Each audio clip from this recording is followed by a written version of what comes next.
Hello everyone, this is Priya Narula. Welcome back to my channel. Today we are going to do another type of cash book, that is double column cash book. जैसे कि हमने अपनी last video में सम किए थे single column cash book के, आज हम सम करेंगे डबल कॉलम कैश बुक के। बट सम करने से पहले हम समझ लेते हैं कि डबल कॉलम कैश बुक होती क्या है, इसमें कौन कौन सी ट्रांजैक्शंस हम रिकॉर्ड करेंगे, इसका फॉर्मेट क्या है और इसमें कॉन्ट्रा एंट्री कैसे हम पोस्टिंग करते हैं अपने डबल कॉलम कैश बुक में। चलिए देखते हैं। पहले मीनिंग करते हैं डबल कॉलम कैश बुक का। It is a cash book, यानी it is a type of cash book with two column, यानी कि डबल का मतलब यही है कि डबल कॉलम कैश बुक में दो तरह के कॉलम्स होंगे, राइट। सिंगल में एक ही था, डबल में टू कॉलम्स है on each side. Each side यानी कि एक डेबिट साइड और एक credit side. Debit side on the left side and credit side on the right side. One column for recording cash transaction, एक column में हम क्या रिकॉर्ड करेंगे, cash, and the other column for recording bank transaction, एक में क्या होगा, bank. इसका फॉर्मेट देख लिए, date particular cash bank, date particular cash bank, right. ये दो तरह के हमारे कॉलम हो गए, एक क्रेडिट साइड है, एक डेबिट साइड है, राइट। अब हम देखते हैं कॉन्ट्रा एंट्री। कॉन्ट्रा एंट्री होती क्या है, कॉन्ट्रा एंट्री में जैसे कोई जर्नल एंट्री आ गई, राइट, उसमें अब है कि cash column and bank column दोनों ही अकाउंट हमारे इफेक्ट हो रहे हैं। अब इसमें तो टू कॉलम्स है, कैश और बैंक, अब दोनों इफेक्ट हो रहे हैं, यानी कि हमें दोनों की पोस्टिंग करनी पड़ेगी। इसमें सिंगल में तो हम जो कैश हमें रिसीव्ड हुआ है, जो कैश हमारा पे हुआ है, हम वही रिकॉर्ड करते थे, बट यहाँ पे कैश और बैंक को दोनों में ध्यान में रखा जाएगा। अब फॉर एग्जाम्पल हम इसकी एग्जाम्पल लेते हैं, कैश डिपॉजिटेड इनटू बैंक, यानी कि जो हमारे हाथ में पैसे थे हमने बैंक में डिपॉजिट करवा दिए। बैंक का जो बैंक बैलेंस है वो हमारा इंक्रीज हो गया, जो कैश हमारे हाथ में था वो रिड्यूस हो गया। यानी कि बैंक और कैश दोनों ही अकाउंट हमारे इफेक्ट हो रहे हैं। इसकी जर्नल एंट्री क्या होगी, bank account debit to cash account. Amount समझ लीजिए कि 2000 हमने डिपॉजिट करवाया, राइट। अब बैंक में पैसा गया डेबिट, कैश चला गया हमारे हाथ से तो क्रेडिट, राइट। अब ध्यान से देखना है कि इसकी हमने पोस्टिंग कैसे करनी है। अब यहाँ पे बैंक है और टू कैश अकाउंट है, यानी कि ये टू कैश कहाँ आएगा, डेबिट साइड आएगा, राइट। अब बैंक है तो यहाँ पे क्या आएगा, बाय बैंक, क्रेडिट साइड आएगा, बाय बैंक अकाउंट। बट जो इसकी अमाउंट है वो ऑपोजिट कॉलम में जाएगी। क्यों, अब इसका रूल क्या है, यहाँ पे कौन सी चीज़ें रिकॉर्ड होती हैं, जो कैश पे की हो, यहाँ पे कौन सी रिकॉर्ड होती है, जो कैश हमें आया हो, रिसिप्ट वाला, राइट।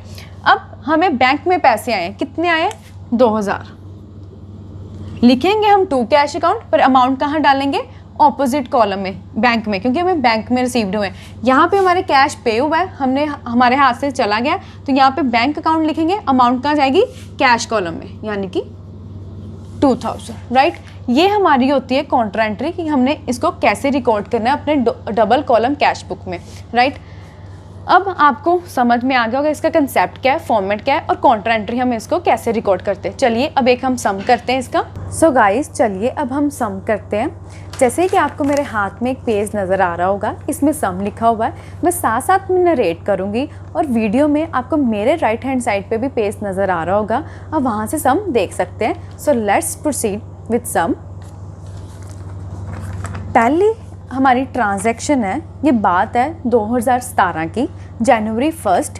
ट्रांजैक्शन है cash in hand 4000, cash and bank 12000, यानी कि ये ओपनिंग बैलेंस दिए हुए हैं, एक कैश का और एक बैंक बैलेंस का। हमारा ओपनिंग बैलेंस कहाँ जाता है कैश बुक का, डेबिट साइड। चलिए लिखते हैं, पहले डेट डाल लीजिए 2017 Jan 1। ये हमारा ओपनिंग बैलेंस है तो हम क्या लिखेंगे, टू बैलेंस ब्रॉट डाउन। जो हमारा कैश बैलेंस है वो हम कैश कॉलम में डाल लेंगे 4000, जो हमारा बैंक बैलेंस है वो हम बैंक के कॉलम में डाल लेंगे 12000, राइट। अब हमारी नेक्स्ट ट्रांजैक्शन है 4 Jan को, सोल्ड गुड्स फॉर कैश 13200, यानी कि हमने अपने गुड्स बेचे हैं नगद कैश लेके। अब हमें कैश रिसीव्ड हुआ है तो कौन सी साइड जाएगा, डेबिट साइड।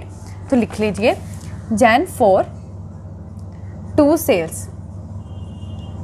अब यहाँ पे कैश आया तो कैश कॉलम में ही पैसे जाएंगे 13200, राइट। अब हमारी नेक्स्ट ट्रांजैक्शन है 5th, रिसीव्ड फ्रॉम सुरेश 2500। इन्होंने यहाँ पे स्पेसिफिक नहीं किया हुआ कि हमें चेक के थ्रू आया या कैश के थ्रू, हम ये मान के चलेंगे कि हमें कैश ही आया। जहाँ पे वर्ड आ जाएगा चेक, यहाँ आएगा कि हमने बैंक में डिपॉजिट कराएं तो बैंक कॉलम में जाएंगे, वैसे हम कैश ही अज्यूम करके चलेंगे।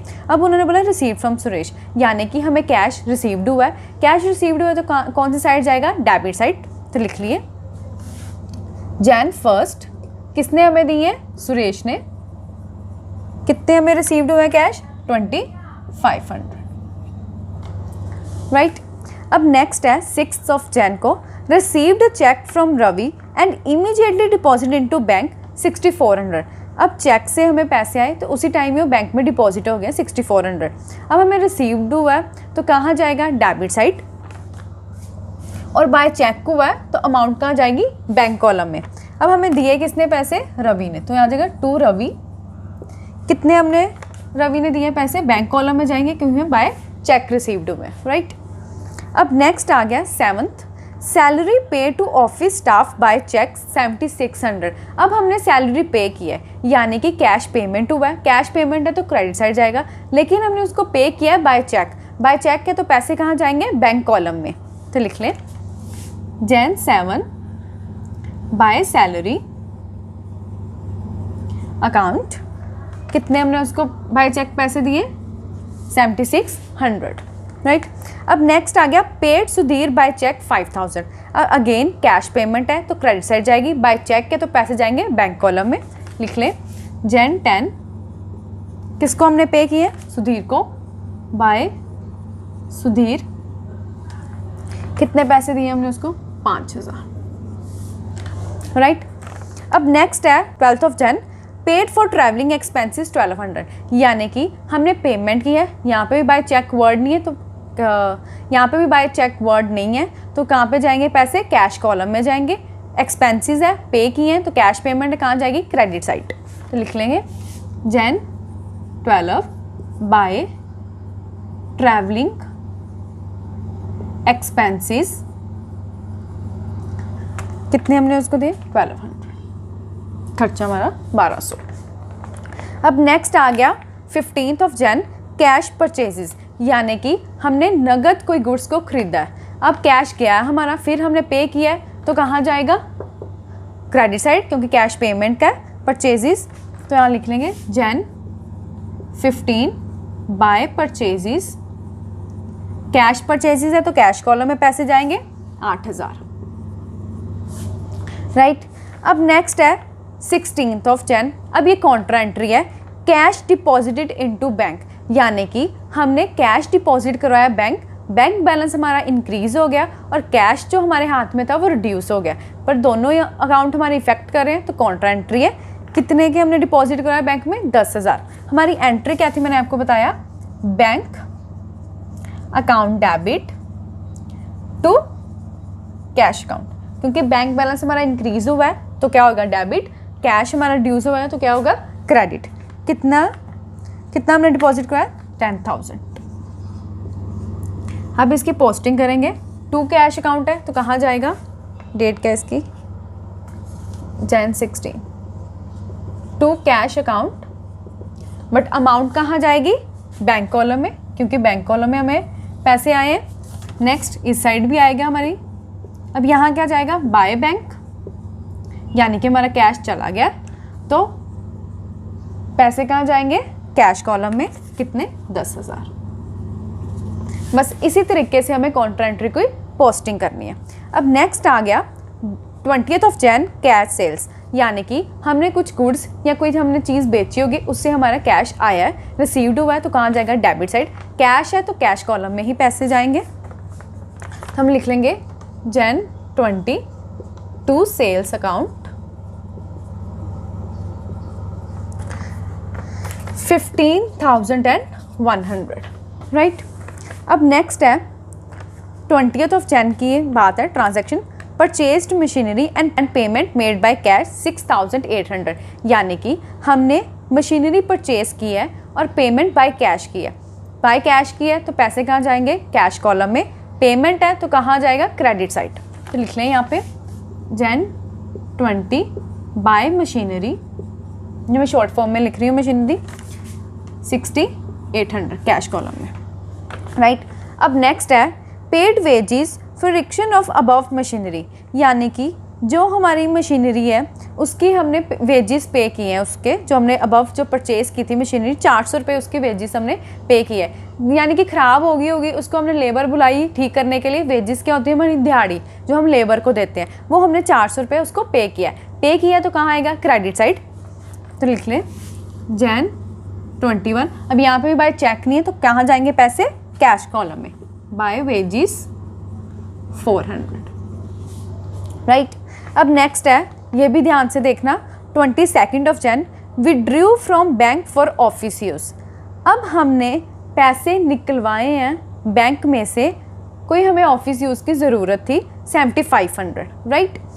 अब बैंक से हमने पैसे निकलवाए, यानी कि हमारा जो हाथ में कैश है उसका जो हमारे हाथ में कैश है वो इंक्रीज़ हो गया, हमारा बैंक बैलेंस क्या हो गया, वो रिड्यूस हो गया। अब एंट्री क्या होगी इसकी, cash account debit to bank account, क्योंकि जो मेरे इन हैंड था कैश वो क्या हो गया इंक्रीज, तो डेबिट। अब बैंक बैलेंस हमारा निकलवाने से क्या हो गया रिड्यूस, तो हम क्या कर देंगे क्रेडिट। कितने का हमने निकलवाया 7500।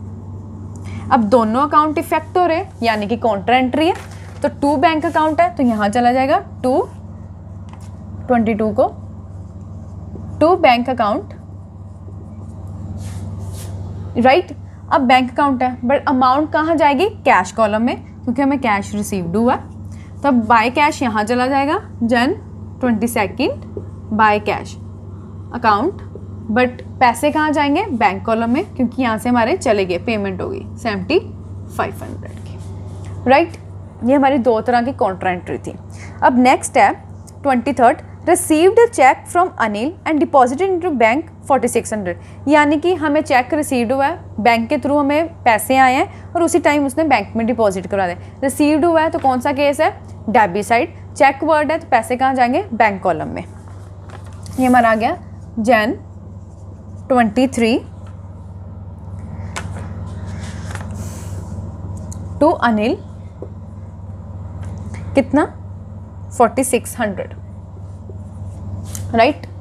अब नेक्स्ट है 27 Jan Anil's check return by bank dishonoured 8000। Dishonoured मतलब रद्द हो गया, ठीक है। उसका जब भी हम डिसऑनर्ड की बात करते हैं तो वो क्रेडिट साइड पे जाता है, राइट। हमारा रद्द हो गया जो पैसे हम उसने रिटर्न हो गया, चेक जो उसने यहाँ पे रिसीव्ड हुआ था, तो हम क्या डालेंगे इसको, क्रेडिट साइड पे जाता है डिसऑनर्ड वाले, तो आएगा Jan 27 बाय अनिल, चेक की बात है तो पैसे बैंक कॉलम में जाएंगे 8000। अब नेक्स्ट आ गया 28 purchased a computer and paid by cheque 8000। हमने कंप्यूटर खरीदा है बट उसकी पेमेंट हमने बाय चेक की है, बाय चेक की है तो बैंक कॉलम में आएगी, कैश पेमेंट है तो क्रेडिट साइड पे जाएगा, क्या आएगा Jan 28 बाय कंप्यूटर, कितने का हमने खरीदा 8000, राइट। अब नेक्स्ट आ गया पेड चैरिटी, यानी हमारा एक्सपेंस है, हमने कोई कैश हमने पेमेंट किया, चैरिटी कोई डोनेट किया, तो कहाँ जाएगी क्रेडिट साइड, चेक वर्ड नहीं है तो पैसे हमारे जाएंगे कैश कॉलम में 120 के साथ। अब हमारी लास्ट ट्रांजैक्शन है, ये भी हमारी काउंटर एंट्री है। उन्होंने बोला है Jan 31 पेड इनटू बैंक, यानी कि हमने बैंक में पे किया, यानी हमने कैश पे किया होगा बैंक में, कितना 12000। इसकी भी काउंटर एंट्री है, कैसे होगी इसकी काउंटर एंट्री देखते हैं।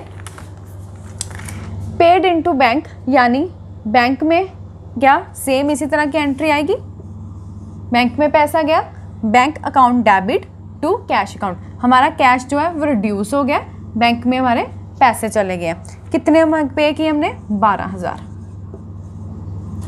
मतलब पेड इनटू बैंक है, बैंक का बैलेंस बढ़ गया, कैश हमारा कम हो गया। सेम उसी तरह एंट्री डालेंगे हम Jan 31 बाय बैंक, पैसे कहाँ जाएंगे कैश कॉलम में, कितने 12000, यहाँ पे आ जाएगा Jan 31 टू कैश अकाउंट, पैसे कहाँ जाएंगे बैंक कॉलम में 12000। ये थी हमारी 3 तरह की काउंटर एंट्री। अब इस सम को हम वाइंड अप करते हैं कैरी डाउन के साथ, क्लोजिंग बैलेंस के साथ। जब आप इसका कैश कॉलम का टोटल करोगे तो आपका टोटल कैश रिसिप्ट आएगा 42,300, बैंक कॉलम का आएगा 45,000।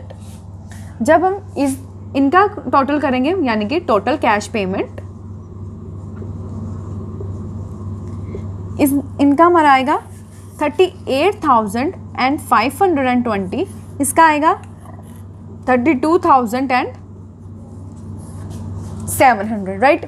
अब कैश पेमेंट हमारी कैश कॉलम भी और बैंक कॉलम भी दोनों कम है डेबिट साइड से, क्रेडिट साइड हमारा कम है, यानी कि कैश हमें ज़्यादा रिसीव्ड हुआ है या बैंक बैलेंस हमारा ज़्यादा है, कैश पेमेंट और बैंक ये जो हमारे बैंक हमने पे किए हैं वो हमारा कम है, राइट।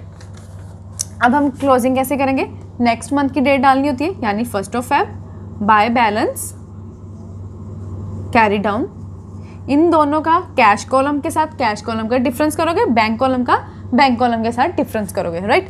42,300 माइनस 38,520, इसका हमारा आएगा 3,780। नेक्स्ट करेंगे 45,000 माइनस 32,700, इसका आएगा 12,300, राइट। ये हमारा आ गया बैलेंस कैरी डाउन।